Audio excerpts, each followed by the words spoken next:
અમદાવાદના સરખેજ આશ્રમને લઈને ફરી એકવાર વિવાદ થયો છે। ભારતીય આશ્રમની જમીન પચાવી પાડવા મુદ્દે ગુરુ હરિહરાનંદ અને શિષ્ય ઋષિ ભારતી વચ્ચે વિવાદ ચાલી રહ્યો છે। જૂનાગઢમાં હરિહરાનંદ ભારતી બાપુએ કહ્યું કે મૌખિક સમાધાન અમને મંજૂર નથી, લેખિત ખાતરી નહીં મળે ત્યાં સુધી સમાધાન નહીં થાય।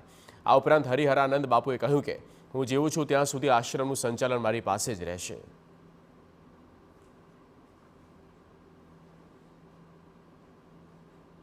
સમાધાન કોઈ બાંધેલ નથી, કોઈ વિવાદ નથી।